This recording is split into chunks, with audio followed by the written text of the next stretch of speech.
Здраво на сите и добре дојдовте во еден македонски подкаст кој што промовира физичко и ментално здравје. Денеска ќе збориме малку подлабокото ќе влеземе на тема генетика, поврзани со нашите ДНК, ќе ги поврземе темите и термините дебелина и генетика, дали има влијание, бидејќи често ја обвинуваме нашата генетика за дебелината или за нашето слабење.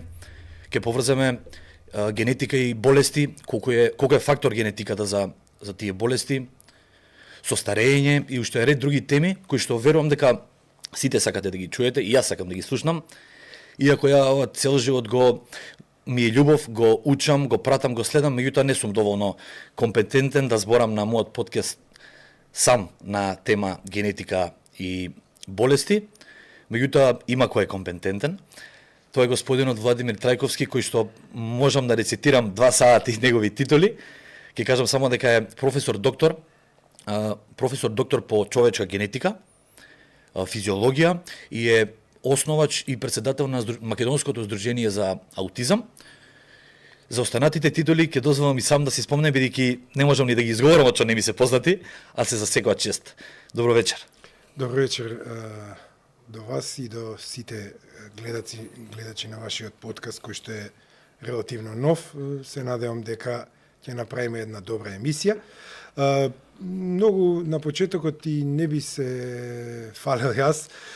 Добро спомнавте, само да спомнам дека сум редовен професор на Институтот за специјална едукација и рехабилитација при Филозофскиот факултет во Скопје на Универзитетот Свети Кирил и Методи. 31 година доктор по медицина, веќе 28 години вработен на овој факултет и работам со студенти. Како што кажавте, само би дополнил Македонско научно здружение, зборот научно го заборавивте, Здружение за аутизам, веќе 25 години, основач и 5 години подпредседател, 20 години председател, со потесна област на работа деца и возрастни со аутистичен спектар на нарушување и член на Европската академија на науки и уметности со седиште во Салцбург во Австрија. Доволно е за почеток, да не ги оптеретуваме, не сум толку битен јас колку што се битни темите денеска. Фала ви многу што прифативте да гостувате, секоја чест за сите постигнати успеси, признани и титули. Како што кажавте, доволно е, не е доволно, меѓутоа премногу се тие титули, немам зборови, стварно е за респект. Благодарам. И верувам дека ова го правите со љубов. Не е само, напорна работа и дисциплина, тоа секако си стои, меѓутоа верувам дека имате вложено и многу љубов кон оваа професија и оваа гранка. Токму така, јас без љубов не може да постигнете тоа што сте го постигнале во својата кариера. И ако сакате да бидете врвен професионалец, мора многу емпатија и многу себе откажување, што се шегувам јас, од овоземски задоволства. Апсолутно. За време на студиите на медицински факултет сум вложувал доста време, додека моите другари и другарки шетале. Јас сум знаел и по 3-4 недели пред испит, некој поважен испит, да не излезам воопшто. Изолација, да. И до ден денеска, значи, ако се посветам на една работа, таа мора да биде завршена и секако многу љубов, многу посветеност, многу професионализам и честност пред се. Тоа се карактеристики кои што ме означуваат мене, можеби и заради тоа сум успешен, не затоа што сум поубав од другите или нешто многу попаметно. Или дека имате генетика за ова. Да. Да, апсолутно така е, да. Истрајноста и посветеноста си го прават своето, исто така кога ќе го зачиниме сето тоа со љубов, нема како да избега успехот и титулата. Така, па може да почнеме со некоја тема која што е многу честа, секојдневно сме се среќавали и се среќаваме, а тоа е генетика. Сите ние на некој начин некогаш во животот сме ја обвинувале генетиката за нашите успеси или неуспеси. Дали за промена на нашиот процент на масти, слабење, дали за неуспехот во зголемување на мускулна маса, градење тело, дали за добивање, не дај Боже, за некоја болест. Сметаме дека сме ја наследиле или можеби животниот рок. Сите овие ги поврзуваме со нашите гени и нашиот ДНК, меѓутоа тоа е наше мислење. Па од вас ќе дознаеме факти дали е стварно тоа така или не. Па би прашал првено прашање, што е поточна генетика? Така, да, одлично. Што подразбира генетика? Одлично прашање. Тоа е мојата прва лекција со студентите од прва година на Институтот за специјална едукација. Ние сме сега сите ваши студенти денеска. А порано и на психологија одреден период држев предавање на Институтот за психологија при Филозофскиот факултет. Тоа е баш она воведот во предметот. Генетика, не дека ја предавам јас, ама на вистина представува сериозна наука, интересна наука и би рекол тешка за изучување. И студентите понекогаш, особено оние што полабаво си ги сваќаат студиите, знаат и да имаат сериозни проблеми ако не навлезат сериозно во предметот, да не учат кампански, туку секојдневно мора помалку да се посветуваат, ако сакаат лесно и брзо да го научат предметот и да поминат без никаков проблем. Значи, тоа представува наука за наследувањето и за менливоста. Вака најлаички кажано, денеска ќе се трудам во овој подкаст да не одам во некои ситни детали, да речеме, но ќе ги напомнам основите. Значи, генетика, како ние ги наследуваме нашите особини, во смисол на боја на очи, боја на коса, тенот на кожата, други некои карактеристики, интелигенцијата, например, се наследува полигенски. Сега ќе дадеме објаснување што значи тоа, а и во текот на разговорот предпоставувам дека ќе ме прашате и за некои други нарушувања кои што се полигенски. Тоа би значило повеќе гени учествуваат во конструирање на нашата интелигенција, но во интеракција со средински околински фактори од околината. Што сакам да кажам? Значи, генетската наша предиспозиција, ако имаме, да кажеме, добра генетика од родители кои што се интелектуалци и кои што се прочуени во своите професии, ние ја наследуваме таа генетика, но ако сме мрзливи, ако не ни се учи, ако повеќе сакаме да шетаме, тоа значи дека не мора да го постигнеме успехот на нашите родители. Ако завлеземе во лошо друштво, кое што е со пороци, тогаш можно е и покрај таа добра генетска предиспозиција да не успееме да го достигнеме нивото на нашите родители. И исто така и обратно можно е да од родители кои што се само со средно образование да добиеме, значи сакам да кажам дека генетиката не смееме да ја сваќаме судбински. Променлива. Да, таа е променлива и многу работи во нашиот живот се обусловени како од генетската предиспозиција, така и од срединските фактори. Средински фактори во смисол на исхрана, во смисол на начин на живење, дали е тој со многу седење или со физички вежби и активности. Во понатаму исто така е многу значајно колку дневно вложуваме, кога го спомнав примерот учење.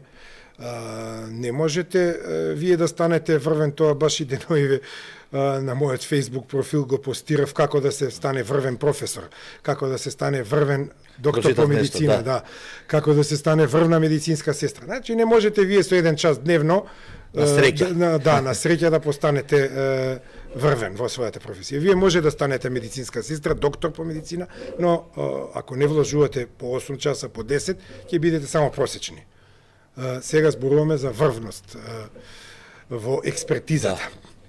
Затоа треба многу да се вложи труд во учењето и покрај генетиката, да речеме, што сте ја наследиле во својата струка. Јас кај мене во фамилијата, татко ми е доктор, има многу доктори, братучетка ми има многу доктори, веројатно љубовта кон медицината уште од најмали денови, гледајќи го него како чита книги на поголема возраст, тоа сигурно кај мене дало некаков импут, за да можам, ете и ја, да се влюбам во медицината, да студирам и да завршам меѓу првите во генерацијата со релативно висок просек.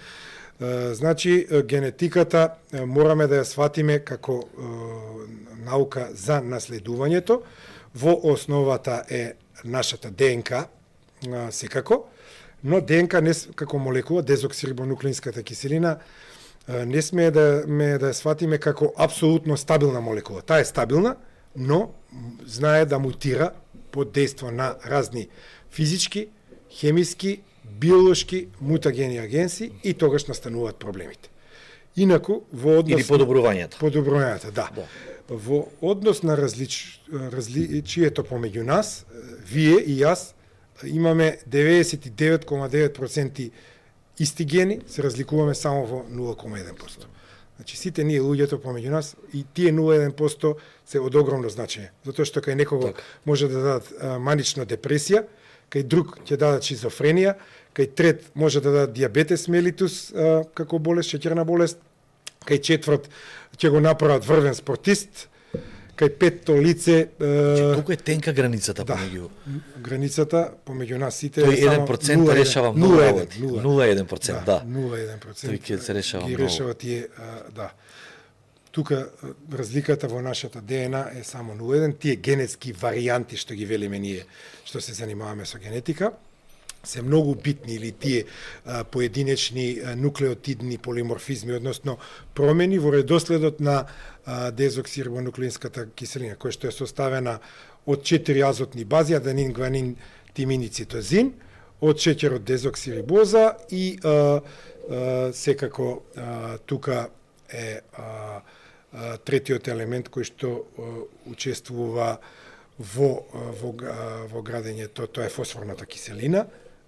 Значи, само една база да се смени од тие 4 што ги наведов, азотни бази, може да направи големи проблеми. Играта. Да, дали ова важи и на тема болести? Тој 0,1% претпоставам важи и за перформанси, и за болести, и за изглед, нели, физиономија, и за интелигенција, кој што кажавте. Колку влијае врз болести, например, еве да спомнеме за аутизмот. Вие сте маестро на тема аутизам и баш тоа е сензитивна тема која што не ни сум прочитал и слушнал во Македонија дека се разговара и се зборува. Многу ретко зборувам на подкасти, поретко се зборува или можеби до нас младите не дошле такви информации. Па на пример аутизмот дали е тотално наследна болест? Дали има шанси и кои се шансите, колкави се шансите да се промени тој 0,1%? Дали е тотално наследно и дали науката нуди некое решение за аутизам? Добро, благодарам за комплиментот, маестро. Да не се фалиме толку, сепак, да, има генетската предиспозиција, има исклучително високо значење.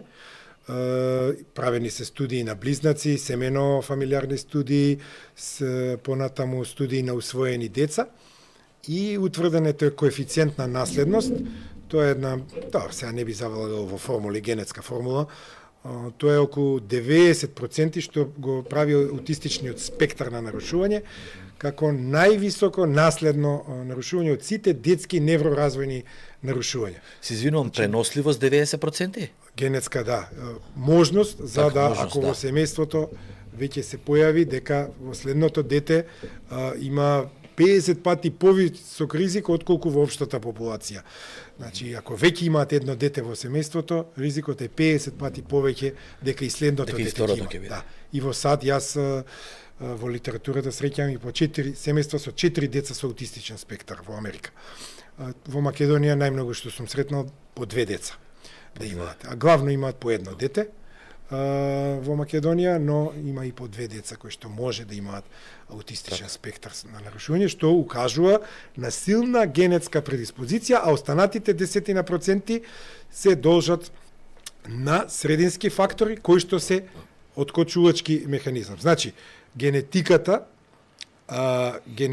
се куршумите, често го давам ова како пример, во еден револвер, а чкапецот на пиштолот се срединските начинот фактори. На живот, предпоставам. Да, тоа се начинот на животот. Мајката многу е значено во бременоста, како се исхранува, дали има доволно внесува фолна киселина, дали доволно внесува витамин B12, витамин D3, исклучително значаен, особено во првиот триместар, дали е подложена на вирусни инфекции, од рубела, понатаму други типови на вируси. Дали физичката активност влијае врз тие промени кај мајката? Да, секако и физичката активност. Мајката мора да биде активна за сите 9 месеци. Така. Сега се разбира, не да дига товари тегови, туку да има мускулна пешачење, контракција, контракции, да. Доволно да речеме да во текот на денот барем во текот на неделата да речеме минимум 150 минути да има движење. Тука исто така доаѓаат предвид надвршните фактори во смисол на тешките метали од почвата, од воздухот, оловниот бензин и така натаму може изразито живата која што има во приморските краишта, доста жива, нели во што се хранат со риба, може да биде еден негативен откочувачки фактор. Болестите на мајката во текот на бременоста, како што се диабетес мелитус, автоимуни заболувања и така натаму, можат негативно да действуваат и да бидат откочувачки фактор за настанокот на аутистичниот спектар на нарушувањето. Зрачењата од разноразни, од космички зрачења кои што ги примаме, можат негативно да повлијаат и да се јави. Родителите често пати погрешно го толкуваат кај аутистичниот спектар, бидејќи јас и приватно сега да не правам реклама, во еден центар одам еднаш месечно, ме викаат, значи кога ќе се собере група од 3-4 деца да давам диагностика и совети за третман, они погрешно го сваќаат концептот на генетска предиспозиција. Ќе ми кажат, нема, во семејството нема никој. Не оди така аутистичниот спектар, тоа е комплексно нарушување во кое што, како што кажав, има дури опишани во литературата преку 100 гени мутирани со помала вредност и плюс средински фактори, и за тоа не очекуваме дедото или бабата да го имале, па таткото или мајката да го имал, па детето го има. Значи, ја нема таа, ја го објаснувам и на студентите, ја нема таа вертикална Менделова трансмисија. Инаку Грегор Мендел е таткото на генетиката, кој што уште во 1865 година прави експерименти на градинарскиот грашок, австријски калуѓер кој што работел во Чешка, тогаш на Чешкословачка, и од него почнува понатаму научната втемелување и фундирање на, би рекол сега, модерната генетика.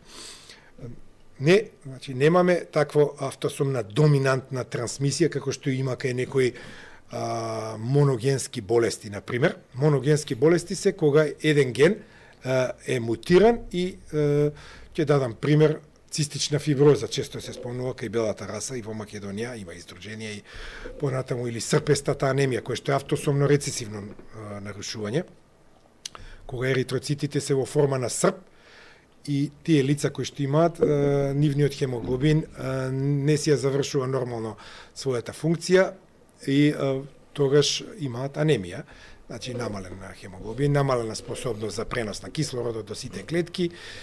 И во таква констелација на односите тие патат од болест на српеста анемија, а ова го кажувам не случајно, затоа што такви медитеранските области, па и Македонија, имаме доста случаи на тие хемоглобинопати, на нарушување на хемоглобинот.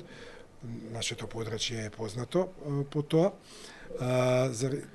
Од друга страна пак, сега, кога сме повторно кај генетиката, ова е можда интересен пример, таа српеста анемија кај одредени африкански народи со црномуреста раса дава адаптивна зголемена вредност кон маларијата. Значи, тие преживеале подолго што имале српеста анемија, заради тоа што знаеме дека нели во Африка маларијата е доста распространета, порано било и во Македонија до 56-тите години, откако потоа нели државна политика било да се сите мочуришта да се пресушат и денеска е ерадицирана, за среќа. Интересно. Многу ретко можеме да сретнеме, особено не во последниве 30 на години. Значи, ередицирана како болест. Африканските црнци, кои што ја имале оваа мутација, успеале да преживеат заради тоа што предизвикувачот на маларија, маларичниот плазмодиум, не може да се размножува во такви српести еритроцити, кои што имаат српеста форма. Инаку нормалната форма е биконкавно дискоидна форма на нашите еритроцити, кои што немаме таква анемија. И кај нас, кои што немаме таа српеста анемија, ние сме поподложни на маларија отколку африканските црнци кои што имаат таа мутација. Они се во предност да, тоа, во однос на маларијата. Да, во однос на маларијата и така преживеале. Затоа што маларијата во Африка и до ден денеска ја има. Постои, да.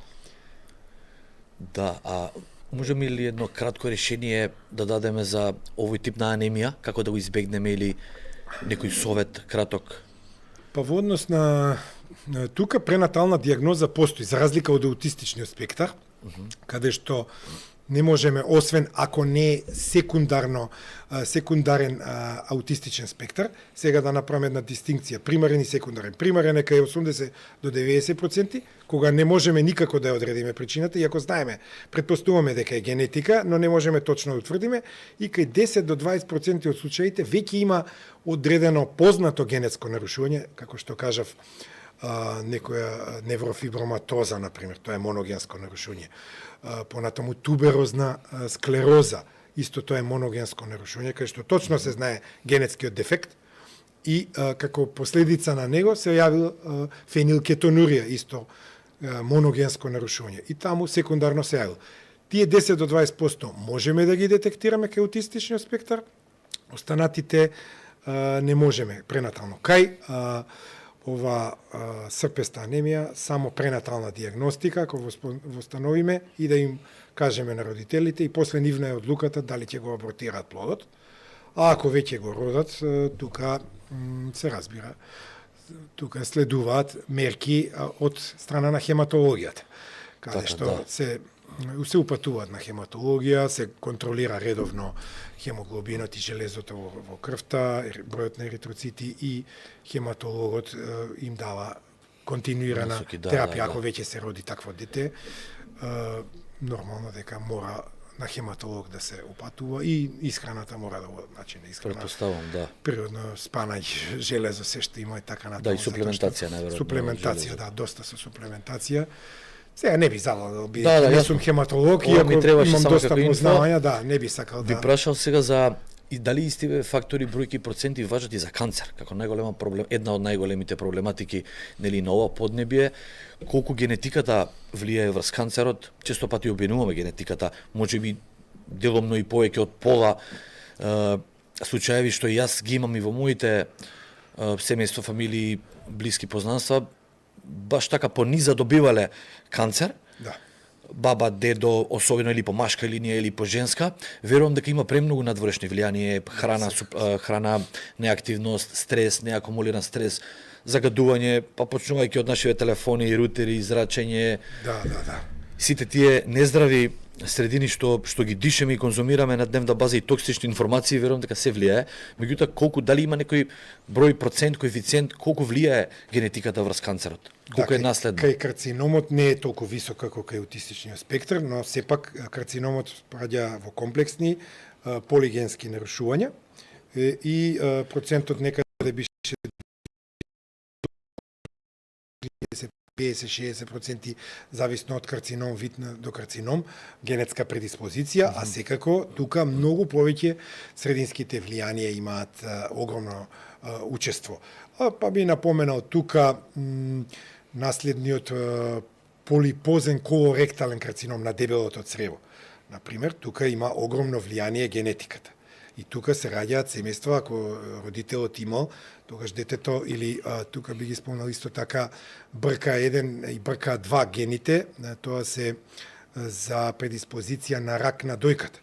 Веројатно сте слушнале дека Анџелина Џоли пред 10 години изврши мастектомија билатерална, двете дојки ги отстрани затоа што незината мајка имаше рак на дојка и она имаше утврдено мутации на овие два гена, БРКА1 и БРКА2, и сега за да не добие и она рак на дојки, да не почине релативно млада, изврши превентивна, да.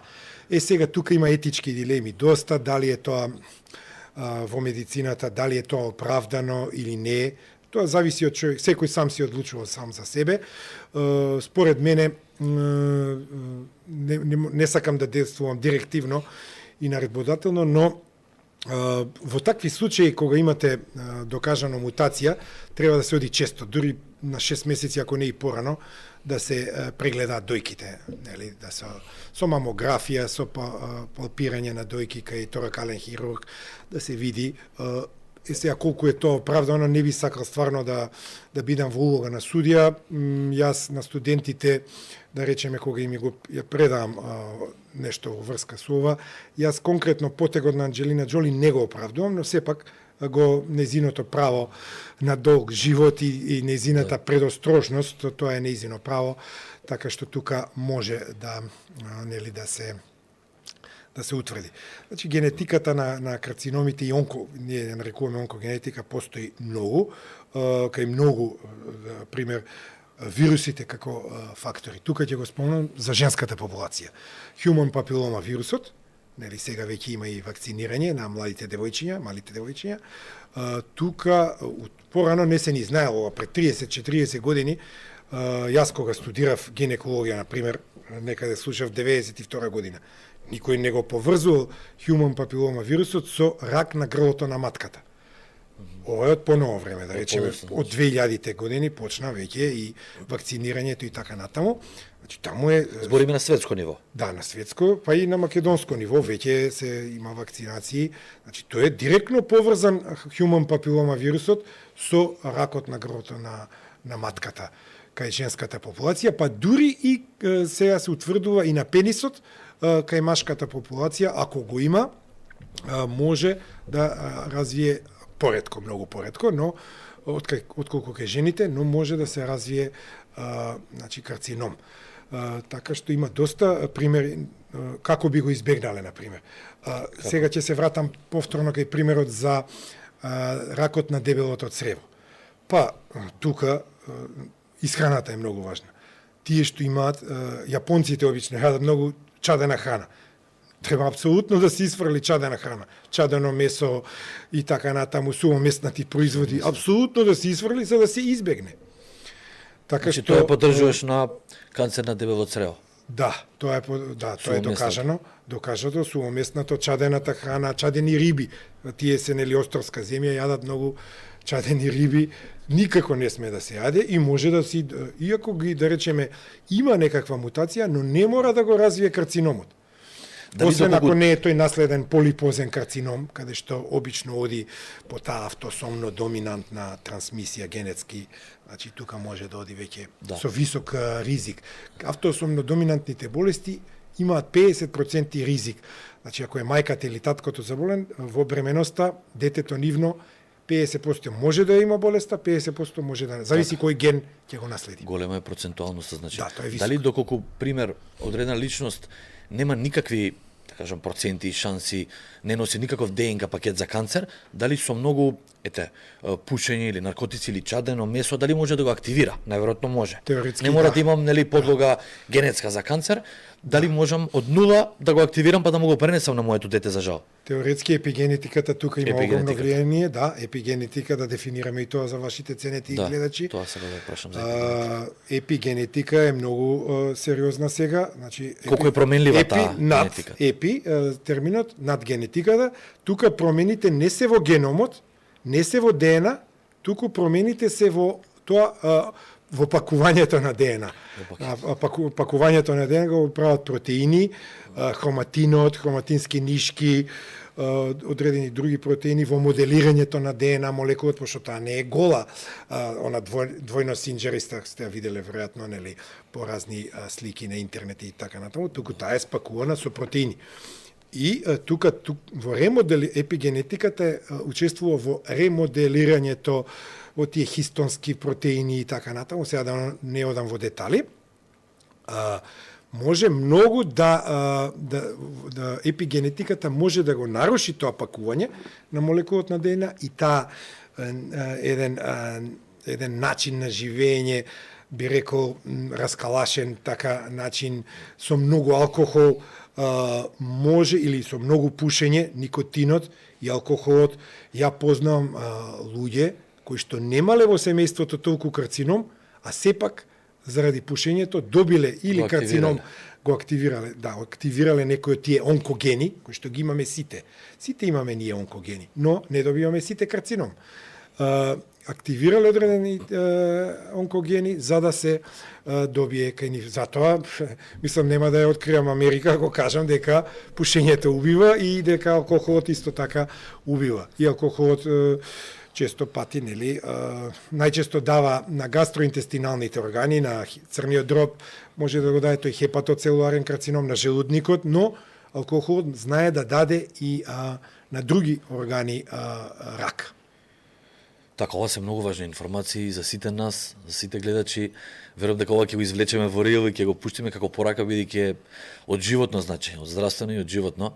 А имаме едно прашање, дали доколку пример, еве, да не се зеам јас за пример, за болести, XY личност, се раѓа со некои 50% шанса ДНК пакет со канцер, доколку живее, функционира, јаде, го помине тој живот на некој перфектен, природен начин со добра храна, дали ќе ги елиминира тие шанси за добивање на канцер или други болести, па на неговото дете, пример, неговиот син, ќе пренесе 0% пакет или пак истиот тој пакет го пренесува. Тоа е многу важно. До кога ќе се тера таа верижна линија тој ланец? Додека имаат потомство. Таа линија се тера, да. Тоа е многу, генетиката тука не можеме тоа не можеме да го избегнеме, да, но пак ќе кажам, не смеат луѓето да ја сваќаат страшно судбоносно генетиката и да уште од млади се оптеретуваат, да кажеме, или многу е погрешно. Малце се шегувам со студентите мои, вие не можете на партнерот кој ќе стапувате во љубовна врска да му барате геномски скрининг да направи, тоа е малце неетички. Така што тука од етички аспекти не смееме така судбоносно да гледаме. Иако секој за себе, да, убаво е, сега скапи се тие геномски анализи, например, по приватниве клиники гледам во Скопје, да не правиме реклама, почнале да ги прават, но во Америка, например, се околу 1200-1400 долари да се направи комплетен геномски мапинг и да се види кој секој што сака какви гени носи и кој од тие се лоши, и тука па иднината е фактички во персонализираната медицина. Иако тоа е скапа, но одиме натаму. Значи имаме кај нас каде да интелигенција, да, имаме. Покрај тоа, покрај вештачката интелигенција, нели, што е бум, тука и персонализираната медицина, иако тоа е исклучително скапа, бидејќи спрема секое лице и спрема гените он што ги носи, ние ќе детерминираме исхраната, третманот, затоа што не секое нарушување се лекува на ист начин кај секого. Особено важи тоа за аутистичниот спектар. Имаме разни видови на третмани, биомедицински третман, психолошки третман, дефектолошки третман, плей терапија, понатаму учење на социјални вештини, музикотерапија и ред да не ги редам сега сите. Така да, а сите не палат, да условно кажано под наводници, кај секое дете. Така да, кај некој дете ќе примени вакво нешто, кај некој дете друго нешто.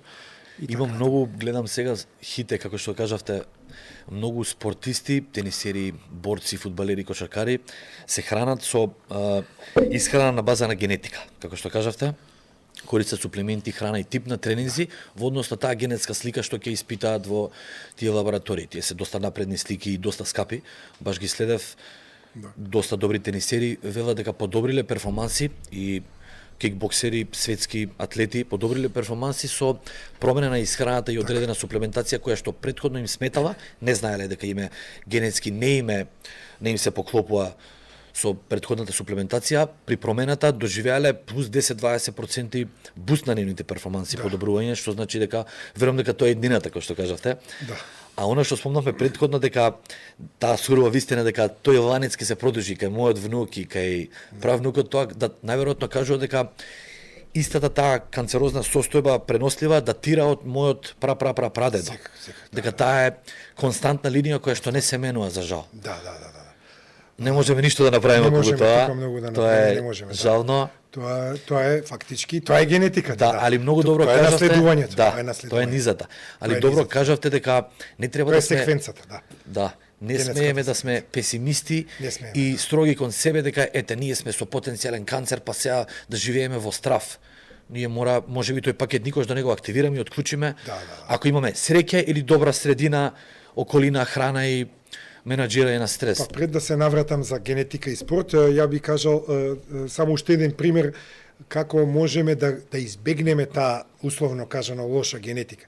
Со едно од најчестите болести на денешницата, тоа е шеќерната болест, диабетес мелитус. Ќе ве прашам следно прашање, Да, ние таман можеме се многу да сториме тука, тоа го покажува и врвната научничка господјата докторка професорка Мојсов од Америка, која што е ќерката на покојниот Лазар Мојсов, политичар, веќе доста популарна последнава година две. Македонци? Македонка, да. Во Америка долги години живее и работи, дури кандидат за Нобелова награда. Токму во полето на медицина и токму во полето на откривање на лек за диабетес мелитус.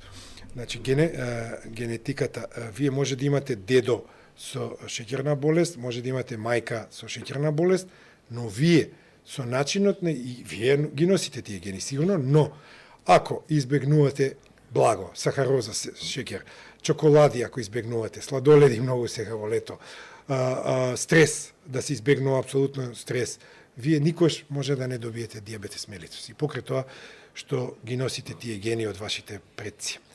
Да се вратам на генетика на спортот, убаво сте го нотирале тоа, може со добра исхрана многу да се подобрат перформансите, јас ги одобрувам тие суплементации кај спортистите. Кои, например, вака на кратко, кои суплементи? Па од суплементите витаминотерапијата во секој случај, креатининот знае исто така. Допингот не го одобрувам толку многу, но креатининот, давање на креатинин, витамин во смисол на подобрување на перформансите. Тука исто така B6 би дошол во предвид кај спортистите за подобрување на нервниот систем, во секој случај. Кога сме кај креатинот и минерализацијата, имам нешто за вас. Едно поклонче кое што е баш токму тие суплементи, сакам да ви ги поклонам, тоа се цинк, преска ги набројавте, креатин, монохидрат. Да, тоа е многу важно, креатин и монохидрат, особено за спортистите. Да. Куркумин, преска го спомнавме, за воспалителни процеси, инфламација. Антиинфламаторен ефект. Да, B6. Го препорачувам на сите. B6 малку за нервниот систем, кој што е исклучително значаен. Да, и електролити. Електролитите после напорен маратон или после напорен надпревар, многу е значаено да се суплементираат, а D3 веќе, значи D3 и не само за спортисти, за било кој, бидејќи нашата популација и покрај тоа што сме со 200 сончеви дени, многу ви благодарам, ќе се најдат, Да. бидејќи јас секојдневно исто така за да ги издржам моите напори во научната работа. Не се занимавам толку со спорт како порано, но сепак мисловните активности и секојдневните напори што ги имам, си земам D3 особено. B6 често пати знам да си суплементирам. Магнезиум секако пред спиење, така за дело смирувачки. Значи, многу помагаат не само, како што кажав, за спортистите, а да се навратам околу генетиката на спортистите, многу е значено какви мускули ќе имаме. Значи, ги делиме на бели и црвени мускулни влакна. Тоа го предам од физиологија и со функционална анатомија на моите студенти. Не секој може да биде маратонец и не секој може да биде спринтер. Многу е битно дали ќе имате бели или црвени мускулни влакна. Издржливоста на тие мускулни влакна и тука мораат спортистите, ако одат нели на факултет ДИФ или не мора да одат, мора да си знаат какво мускулно влакно има. Предиспозиции почетни, да. Затоа што не може секој да се занимава со маратон, да истрчат 40 и нешто километри. Исто така не може секој да биде. Значи, тоа се брзи и бавни мускулни влакна. Оние што имаат бавни мускулни влакна, тие се предиспонирани да дигаат терет, значи тегови да дигаат за такви спортови кои што Јас сум побавните. Да. Вие сте веројатно побавните, да бидат бодибилдери.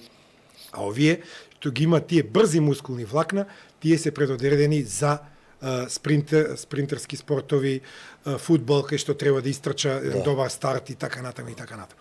Тоа треба да го знае секој млад спортист што почне. Извинувам, дали може микс примеси на двете? Некој измеѓу група или се фиксно? Па теоретски може измеѓу група. Значи може тие не би постигнале врвни резултати Така, да, ако имаат тоа беше зборот, микс да. и од тие. Но сепак може да се занимаваат со спорт и да бидат релативно добри спортисти, затоа што кај спортот најмногу е вежбањето, тренингот, секако многу поголем процент тука е срединските фактори отколку генетиката кај спортот. И тука постои посебен предмет, генетика на спортување, да речеме. Се надевам дека Да, студентите на факултетот за физичка култура го слушаат тој предмет. Барем на запад ја знам дека постои таков предмет. Да. Не знам дали тука нашиве го предаваат, не сум толку запознат. Не сум слушнал. Да. Јас работејќи овие 20 години со клиенти, сум сретнал различни типови на генетски рамки, да кажам, или на некоја почетна рамка на човек, клиент потенцијален кој што ми доаѓа да работиме. Сите имаат различна цел на постигнување. Некој од нив сака да додадат маса мускулна, некои сакаат исклучиво да слабеат, некои сака двете, рекомпозиција да направи, некој сака само да направи некој анти-ејджинг, нели да сопре. Меѓутоа, многу од нив не стигаат до финалниот таргет. Дел поради немање дисциплина, дел поради немање на знаење доволно, дел поради обвинување на генетиката. И гледам имам многу примери каде што дечки со прекрасна некоја почетна генетика, некоја стартна позиција, атлетска градба, дали да го кажам тоа генетика или пак можеби имал предобра спортска историја тоа дете, па во текот на детството бил гимнастичар и создал некоја база предобра за спорт, небитно, али многу луѓе со малку труд стигаат до многу брзо до резултатите и до таргетот.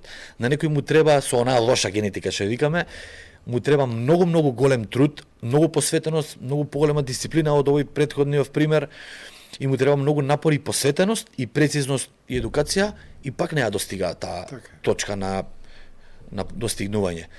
Колку генетиката влијае врз градбата, врз волуменот и градбата на мускулите, врз изградбата, а колку врз слабење? Па добро, вие веќе горе-долу и одговорите на прашањето. Генетиката влијае некаде до кај 40 до 50% може да влијае, и секако дека тука многу огромно влијание има дисциплината во вежбањето во тие спортови. Најверојатно тие што се откажувале, имале проблеми со нервниот систем, полабилни, да кажам, личности, тука треба многу тренинг и само дисциплина и автосугестија за да издржи до крај, да го постигне, да мотивација, секако инспирација, исто и здрав организам, затоа што не може секој да постигне такви атлетски перформанси. Генетиката има влијание, значи имаме во самата конституција на личноста генетска, имаме астеничен тип, тоа се оние високи и слаби лица. Имаме атлетски градени, тоа се овие спортистите и како вас, пример. Имаме пикнички, тоа се оние ниски, здепасти, малку дебели лица. Так. Значи генетиката има во конституцијата на градбата на телото има огромно влијание секако, и како што кажав и претходно, кога сме уште кај спортистите, да докажам уште една метода, која што не е поврзана со генетиката, но е поврзана со централниот нервен систем, тоа е неурофидбекот. Не знам дали сте слушнале.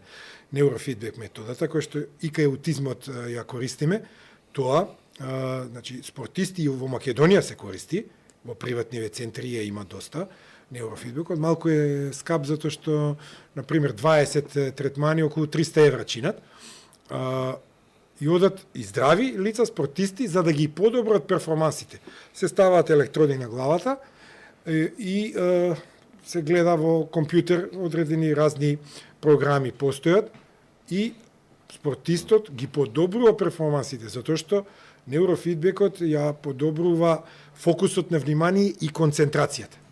Така што и таа метода е да знаат, не знам, може би не ја знаат сите, може да помогне, не е сега ефтина, не оди со сини картони во здравствениот систем, во државното здравство, но ако сака некој спортист, може со неурофидбекот да постигне доста добри резултати. Тоа сум го слушал и од спортисти, и од колеги и колешки кои што го ја дава таа метода, ја прават. Да, има една многу интересна ситуација пред неколку години, баш пред некој време зборев на еден подкаст. Имам добар пример. Имав клиенти, двајца близнаци, ке речев на иста генерација, нормално. Двајца близнаци, Има така гојазност поголема, околу 130 килограми двајцата, од прилика слична градба. Тоа е друга тема, генетика и дебелење, да. Да, али на пример двајцата со истата дисциплина, истиот фокус, слична исхрана, тренинг методи, заедно тренирале, едниот многу напредна, другиот не. Дали тука генетиката, иако имаат слична ДНК, ќе речеме, генетика... Па тие имаат иста. Иста. Извинете што ја прекинувам. Да. Ако се еднојајцеви близнаци, имаат 100% исти гени, но ако се двојајцеви, тоа е битно. Тоа не го знам, тогаш се затоа викам, 50%. затоа не знам дали е слична или иста. Можно е да се двојајцеви. Спрема ова што го кажувате, најверојатно се двојајцеви и заради тоа има и разлики. Да. Значи во тие 50% имаат исти гени, но другите 50% се различни гените и може да ги прашате, али јас би со огромен процент на веројатност би гарантирал дека се двојајцеви дизиготни близнаци, бидејќи има и различни резултати. Би ме чудело ако се еднојајцеви и да има толку разлика во тоа, тоа би било малку ефтен. Да, па наверојатно тој пример што ми го кажавте, да, едниот многу напредна, да кажам, истата дисциплина, храна, опоравок, се исто и суплементација користе истот. Меѓутоа едниот многу стагнираше, другиот напредна и нормално едниот настапи. Сепак се работи за различни личности и има и некои средински фактори. Има финеси, близнаците, али колку да се слични со гените, дори 50% или 100%, сепак средината и нервниот систем би, нивното однесување, бихевиоралната генетика има големо влијание и затоа има и различни резултати. Да. Едниот може би бил поупорен во диетите, другиот помалку, веројатно сигурно за нијанса бил помалку упорен. Меѓутоа, се извинувам за тоа колку многу напредна едниот, а колку другиот стагнираше на истата храна и тренинг, затоа викам влијае сигурно и генетиката. Едниот имаше многу посилен апетит, тоа е. Другиот имаше постабилен апетит. Постојат гени, и сега да ве прашам, какви гени постојат на тема апетит? Дали може да влијае генетиката, односно јас да имам премногу апетит од генетска подлога и база, или да немам апетит генетски, бидејќи на пример јас лично имам премногу силен апетит. Јас целата форма што сум постигнал, дали надпреварувачка или рекреативна, ми е со многу самоконтрола и знам да го адаптирам и регулирам апетитот со одредена суплементација и храна. Меѓутоа, ако не би знаел, кога не сум знаел да го регулирам, апетитот ми бил страшен и јас 24 часа сум мислел на храна. И ми било тешко психолошки. Така и затоа и потешко сум достигнал до форма, па затоа не ги осудувам и верувам дека постојат луѓе кои што им е тешко да се контролираат, имаат силен апетит и кај нив самоконтролата мора да е многу изразита и силна и дисциплина, додека некој без некоја дисциплина и самоконтрола поминува лесно и слабе бидејќи нема апетит, нема наглас силен. Така да колку влијае генетиката врз апетитот? Да, влијае генетиката многу, постојат гени. ППАРГ, например, еден од тие кои што се поврзани со за ситоста и гени кои што ги детерминираат одредени хормони, како што би го спомнал тука лептинот, грелин и лептин, и тие лица кои што имаат тие, да речеме, такви гени, тие се, како што спомнате на вашиот пример, имаат засилен. Има кај други пак обратно. Да. И нема воопшто апетит, каде што не се изразени овие грелин и лептин, што сте ги читале. Така што тоа е повторно ќе кажам индивидуално и тие па лица имаат проблем со апетитот. И со качување маса. Да, и со качување на маса. Што колку и да јаде, исто тука има гени кои што влијаат на метаболизмот и тоа е општо познато. Дека има одредени лица колку малку да јаде, вика се ми се фаќа за мене. Да. И тоа други пак јадат премногу, а често пати одат, да речеме, по 2-3 пати на денот одат по голема нужда, дефекација да извршат. И тој кај него не може ништо да се задржи. Кај други лица оди еднаш во 3 дена во поголема нужда.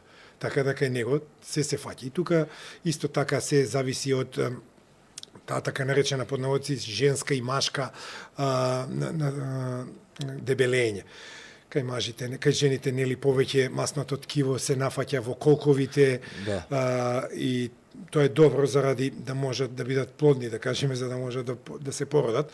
А кај мажите обично се нафаќа во абдоменот, тој тип на дебелење околу абдоменот, нели, и само абдоменот им расте Да. во волумен, а рацете и нозете не.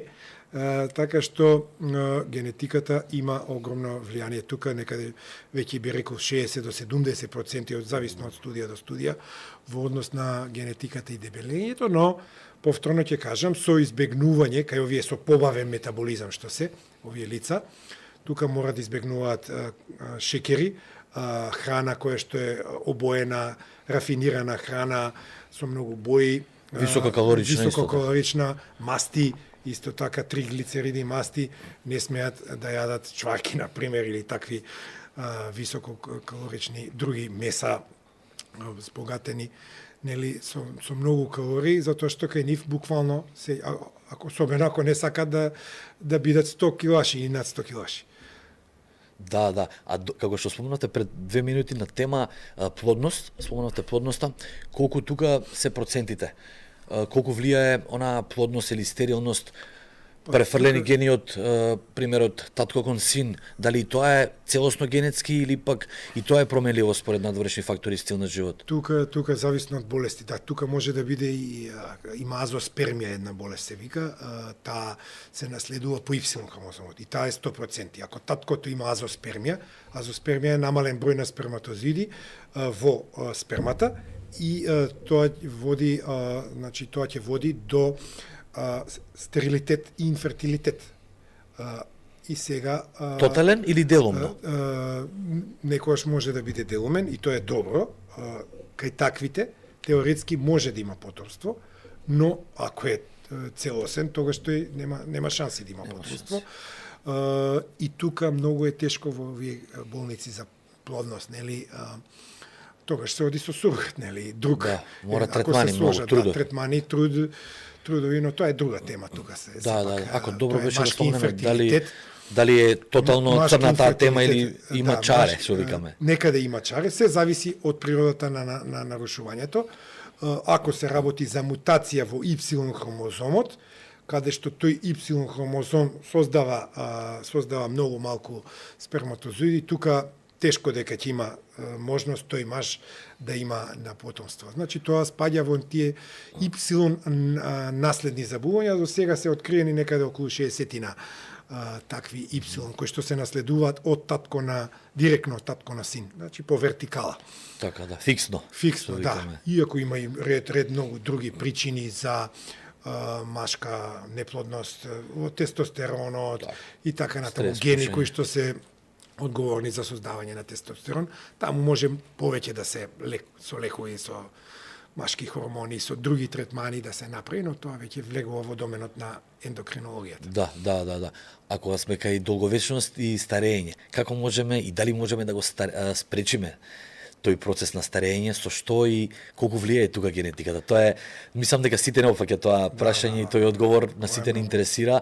Дали, како што спомнавте, вие имате 57 години, ме рековте? Да. 57. Да, тоа во неофицијален разговор ви го кажав, не ги крием годините. Да, вашиот татко рековте дека има 90 плюс години. 94 уште малку, мајка ми сега за некој ден ќе направи 87. Браво. Па да, генетиката има огромно генетската предиспозиција.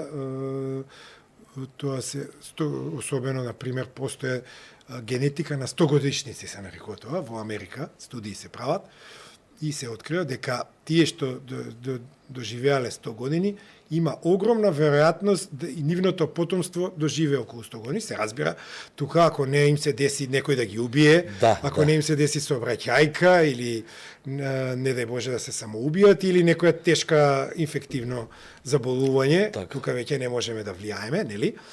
Тоа се све средински фактори кои што не можеме никако да ги избегнеме, иако и во генетиката на инфективните болести постои во генетиката на нашиот имунолошки систем. Тука ќе дам еден интересен пример со кошаркарот, веќе за младија генерации, не Меджик Џонсон, во Лейкерси, кој што уште во 92-3 година му беше диагностицирано ХИВ, СИДА.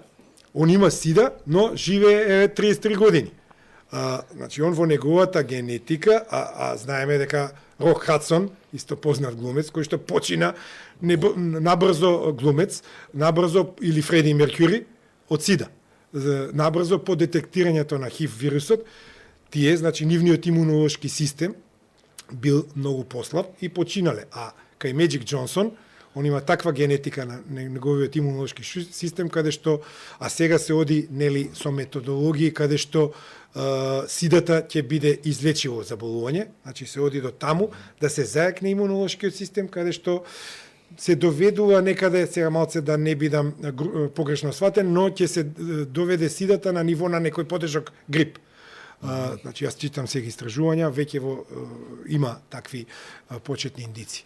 Така да, во однос на генетиката, лицата што имаат, значи, во семејството подолго трајни родители и баби и дедовци, имаат голема веројатност, значи, во таа генетика и тие да ја доживеат длабока старост, под услов да не се случи некаков средински инсулт, нешто од средината да им го смали животот, не дај Боже, како што кажав, некаква сообраќајка, незгода, се разбира. Но во однос на генетиката, исто така, обратно пак, тие што имале родители кои што им починале, не мора да значи дека и тие ќе умрат млади, со добар начин на сон, како што кажав, 7 до 8 часа сон преку во едно деноноќие, со добра исхрана, со правилна исхрана, со многу суплементација, со многу, например, добар режим, нутритивен режим на исхрана, избегнувајќи секојдневни стресови, колку е можно во ово денешно време. Секако дека и тие, покрај тоа што нивните родители починале на 60 години, не мора да значи дека ќе починат. Не е така безнадежно. Да, не е така безнадежно, да не очајуваат. Не сакам да делувам, нели, врз тие. Можат да си доживети 80-90 години, се разбира, со еден строг и добар режим, да не пушат, да не консумират дроги, алкохол никако и така натаму, тогаш им е секако дека можат да го надминат. Па на крајот на криштата, вие сите знаете дека се од деценија во деценија се пролонгира животот. Пред 50 години просечниот живот бил, да речеме, околу 60 и нешто години. Сега веќе европските студии кажуваат жените да живеат подолго просечно. Просечниот некаде оди до скоро до 79 години во Европа. За жените? За жени, да, околу 78-9, а за мажите 74-5 години. Зашто жените подолго? На што се должи? Па има една шега, вика нема кој да ги нервира. Таа е машка шега, не се разбира. Па нормално дека жените подолго живеат и тука е малку има влијание секако генетиката, хормонскиот статус, естрогените поише ги штитат и така натаму, има и доста други објаснувања. Да, значи како напредува истражувањето и медицината, така и се подобрува нашиот живот и нашиот рок на траење. Да, и тоа е сериозен и општествен проблем за државата. Например, сега во Македонија имате многу повеќе корисници а ние сме сиромашна држава, корисници на пензија. И тука фондовите, така, сега малку влагаме и во друга тема, да, фонд за пензиско инвалидско осигурување, но тука треба да размислуваат надлежните политичари, затоа што се зголемува се повеќе и повеќе бројот на лица кои што имаат 65 години. Се зголемува во Македонија или се намалува? Да, во Македонија се зголемува. Се зголемува. Па старе демографски Македонија старе, младите за жал се и оцелуваат и населението старе и треба да се мисли, да се мисли на квалитетен живот за овие возрастни лица, значи на квалитетни домови. Тука особено државни.